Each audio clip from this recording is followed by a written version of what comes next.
सरसावा सब्जी मंडी में नजूल भूखंड संख्या 439 पर चल रही फल व सब्जी विक्रेताओं की धरने पर उनकी सुध-बुध लेने एवं सहयोग करने के लिए अंतर्राष्ट्रीय महामंडलेश्वर साध्वी सविता जमुनादास उनके बीच पहुंची, जहां बीमार बूढ़े व छोटे छोटे बच्चों और महिलाओं की दयनीय स्थिति देखकर उन्होंने पालिका चेयरमैन सरसावा को ललकारा कि तुरंत धरना स्थल पर आओ और इन गरीब बेसहारा लोगों की समस्या का समाधान करो।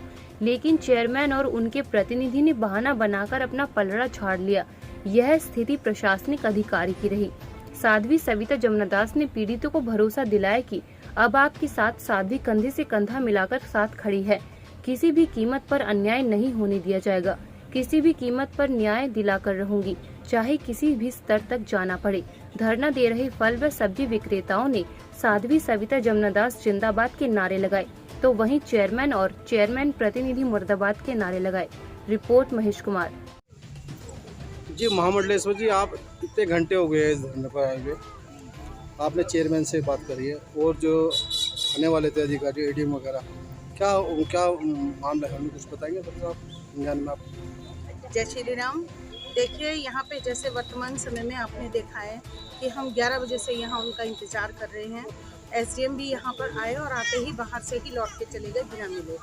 और आज वो इन्हें उठाने के लिए आए थे एक्चुअली धरने पे से, और हमने कोमल पवार को काफ़ी फ़ोन किया तो उनका फ़ोन नहीं उठता है। उनका फ़ोन उनके पति के हाथ में है, राजू पवार के, और राजू पवार से हमारी बात हुई तो वो हमें कहता है घर पे आके बात करो। अरे हम उसके घर चाय पीने के लिए क्यों जाएंगे, जब वह वोट मांगने के लिए घर घर में भीख फैला करके और हाथ जोड़ जोड़ के वोट मांगने के लिए आते हैं चुनाव के लिए। तो यहाँ हम उनको इज्जत मान से बुला रहे थे, आप यहाँ ये तो कोमल जी से हमारी बात ही नहीं हुई, क्योंकि जो अपने आप को कहते हैं कि मैं चेयरमैन प्रतिनिधि अपने आप से अपना पद निर्धारित किए हुए हैं। उन्होंने कहा कि कोमल जी घर पर हैं। अगर कोमल जी घर पर हैं, हमने फ़ोन किया तो उनका नंबर दीजिए, कह रहे उनका दूसरा नंबर है, तो नंबर भी नहीं दिया। सभासदों ने भी बहुत फ़ोन किया और बुलाया, हमने भी उनको बुलाया तो राजू पवार ने कहा वो यहाँ नहीं आएंगी, वो ऑफिस में हैं। ऑफिस में हमने पता कराया, ऑफिस में वो गई ही नहीं थी, राजू पवार गया था। और उस समय जब हमने पता कराया तो राजू पवार भी वहाँ नहीं था।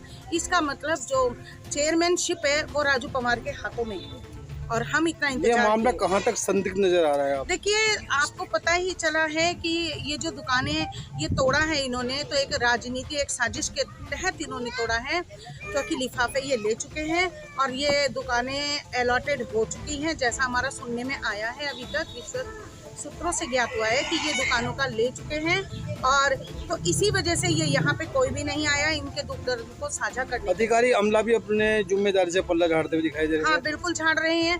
नहीं तो जब उन्हें ज्ञात तो हो गया था कि महामंडलेश्वर यहाँ आए हुए हैं, हमें देख भी लिया था, उन्होंने पता किया, तो भागे क्यों यहाँ से? यहाँ आते, मिलकर के जाते, हमारे कुछ प्रश्नों का जवाब देते। यहाँ तो वो इन्हें उठाने के लिए आए थे, और चेयरमैन कैसे आएगी? उसका तो अपने घर में ही नहीं चलता है। उसके पति ने उसको घर में कैद किया हुआ है, क्योंकि इसीलिए वो ना ऑफिस जा सकती है, चेयरमैन की कुर्सी पे बेचारी बैठ नहीं सकती है। वो इतनी लाचार है तो लाचारों के बीच में आके क्या करेगी, कैसे आएगी वो इनके यहाँ, क्योंकि वो तो बंधक है। गरीबों की लड़ाई के लिए अगला कदम क्या होगा? अगला कदम ये होगा, अब ये यहाँ पर बैठे और बैठे रहेंगे, और हम देखते हैं अब इनमें से राजू पवार में से, कोमल में से या एसडीएम में से किसकी ताकत है जो इन्हें यहाँ से उठा दे। अब ये यहाँ बैठे हैं और देश की जनता इनके साथ है।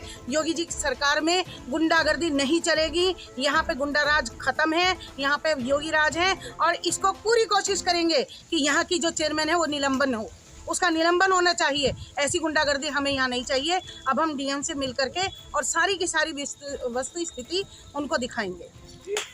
करके दुकानों को, घर परिवार को इनके तोड़ दिया गया है। क्या ये चेयरमैन जो बनी है अभी, तो क्या ये देवी जी तैयार है इन्हें मुआवजा देने के लिए?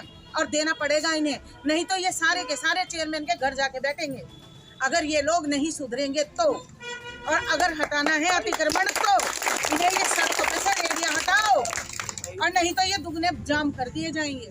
अगर ये जिनकी रेडियां यहाँ पे जो बैठे हैं, फिर ये रास्ते भी बंद हो सकते हैं अगर ये नहीं मानेंगे। हाँ, हमने पहले ही कहा है, सड़कों का अतिक्रमण हम भी बर्दाश्त नहीं करते। सड़कों के अतिक्रमण को हटाया जाए। आने जाने का, परिवहन की सुविधाएं हर एक नागरिक का अधिकार है। हमारा संविधान भी ये हमें इजाज़त नहीं देता, और हमारा खुद का भी नागरिकों का ये फर्ज है कि हम लोग एक दूसरे को परेशान ना करें। लेकिन कहीं भी संविधान में ये नहीं लिखा है बिना नोटिस के आप किसी को भी उठा सकते हो। ये तो उनके घर की राजनीति है। कितने लोग इनके घर परिवार के सारे चेयरमैन बन गए, सारे ही चेयरमैन हैं, एक भी ऐसा नहीं है जो सुनने आए। और हमारे तो सुनने में ये भी आया है, चैनल पे ये बात विशेष चला दीजिएगा, इनके परिपति चेयरमैन की चेयर पे कैसे बैठने का अधिकार रखते हैं। क्या वो चेयरमैन है? कॉन्स्टिट्यूशन में भी ये अधिकार नहीं होता। जिसकी चेयर है केवल वही बैठ सकता है। अधिकारी की उस पे उसका न पति बैठ सकता है न पत्नी। हाँ, फोटो खिंचाने के लिए बैठ जाओ, वो एक अलग चीज हो गई, हम इसके लिए नहीं कहते। लेकिन यदि आप वहाँ पर उनके बागड़ बल्लों की अगर सरकार बैठती है, वहाँ के बागड़ बिल्ले हैं दोस्त, वे यार दोस्त बैठते हैं ऑफिस में, क्यों? चेयरमैन अगर इस लायक नहीं थी कि वो ऑफिस में जाके बैठ सके अपनी चेयर पे और लोगों की सुनवाई कर सके, तो उन्होंने फॉर्म किस आधार पे भरा था? फिर उनके पति को भरने देती ना, बागड़ बिल्लों को भरने देती। जो भीड़ इकट्ठी हुई थी वहाँ, हम सारी सूचनाएं लेकर के आए हैं और उन्हें साबित भी कर देंगे कि वहाँ पे वो रोज जाती ही नहीं है। क्या जाती है आप बताओ? नहीं जी, नहीं, जाती नहीं, तो नहीं। कौन जाता है? नहीं जाती। राजू पवार जाता है। तो आप विशेष तौर से बताइए, राजू पवार का अधिकार है? नहीं आप जी, लोग पत्रकार हैं, आप बताइए। नहीं। मैं आपसे पूछती हूँ प्रश्न, आप लोग बताइए ना, क्या राजू पवार का चेयरमैन की सीट पे बैठने का अधिकार है? नहीं है तो नहीं, तो फिर किस आधार पे? तो मांग ये भी है मेरी उनसे, और मैं चेयरमैन से ये सवाल करना चाहूंगी, यहाँ पर जो ये सामान आया हुआ है ये कहाँ से आया है? कहाँ से ये सारा का सारा ये किसने साइन करके दिया है जो ये सामान एकदम आ गया? और रही बात, मैं एसडीएम और डीएम सबसे मिल करके बात करूंगी, क्योंकि डीएम साहब हमारे बहुत ही जिंदा दिल और बहुत दयालु प्रवृत्ति के, बहुत ही अच्छे व्यक्तित्व के स्वामी हैं। अभी उन्हें ज्ञात नहीं है, वो ज्यादा दिन के नहीं आए हैं, इसलिए क्षेत्र की नॉलेज नहीं है। इसलिए अगर उनको बहकाया होगा तो पूरी नॉलेज ये जमनाथ दास लेके आएगी। नाम है आपका? मेरा नाम धर्मपाल सियानी है। जी, आप यहाँ कहाँ के रहने वाले हो? मैं इसी जन्मभूमि में पैदा हुआ, इसी पे मेरा लास्ट आर्डर हो रहा। अच्छा, यहाँ क्या काम करते हैं आप? मैं आलू प्याज सब्जी बेचता था कितने सालों से? जब से मैंने होश संभाली, जब से मैं बेच ही रहा था। तो आज यहाँ क्या धरने बैठे हो आप? धरने में आया हूँ भाई, इसलिए मेरे बच्चों का चुग्गा ही यहीं से चलता था। आपकी हालत बिल्कुल खराब है, ये बीमार है आपके? बीमार हूँ, डॉक्टर ने आपको सलाह दे रखी कि आप जो है रेस्ट करें। मैं नीचे नहीं बैठ सकता जमीन में, मेरी मजबूरी है, मैं इस पर बैठा हूँ चाहिए। आज कई दिन हो गया, घर में चूल्हा जला है आपके? चूल्हा कहाँ से जला? जब यहाँ हमारे पास पैसा तो है नहीं, चूल्हा कहाँ से जला ले भाई? चूल्हे में तो तेल भी चाहिए, सामग्री भी चाहिए, अनाज भी चाहिए, चावल भी चाहिए। वो इतना सामान हम लाए कहाँ से जब हमारी कोई पैसा ही नहीं कमाया जा रहा हमारा। आपका जो इलाज है बीच में रुक गया है, बीच में इसका जिम्मेदार कौन है? इसका जिम्मेदार तो नगर पालिका या एसडीएम में होगा। चेयरमैन से मिले आप? इस बारे में कोई कहा? चेयरमैन ने तो मेरी शकल भी देख के आ गए तो वोट दे दो। वोट मांगने आए थे आपके घर पे? हाँ, भागे दौड़े फिर रहे, भागे दौड़े फिर रहे। जब से कितना परिवार है आपके घर में? मेरा तो सीमित परिवार है, 4 आदमी। जब दो से मेरे बच्चे, आपका ठिया दो मियां छूटा बीवी। है, तब से आपके साथ चेयरमैन साहब ने कोई मीटिंग की, आपके पास आए हैं, कोई जानकारी ली आपके बारे में कि आपका चूल्हा चल रहा है नहीं चल रहा है, बच्चों ने रोटी खाई है नहीं खाई है? किसी ने हमारे जख्म पे मलहम नहीं लगाया। चेयरमैन साहब के लिए क्या कहेंगे आप? चेयरमैन साहब तो हमारे पास तक कुछ भी नहीं है।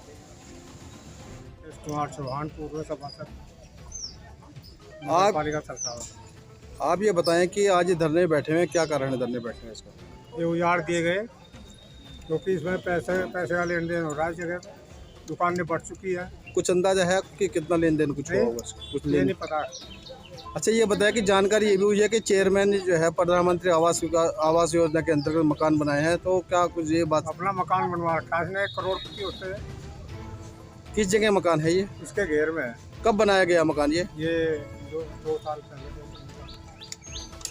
कितने मकान है ऐसे? ये 2 साल। वो इसी के नाम है? इसके पात्र है? नहीं, पात्र नहीं है। तो उसकी जांच होनी चाहिए। जाँच होनी चाहिए और निलंबन होना चाहिए। कोमल पर कोमल पर राजू पर चेयरमैन राजू पर कोमल पर राजू पर कोमल पर कोमल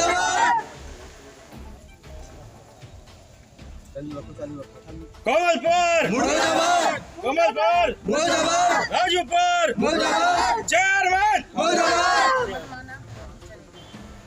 मनमानी नहीं चलेगी। मनमानी नहीं चलेगी, मनमानी नहीं चलेगी, गुंडाराज नहीं चलेगी।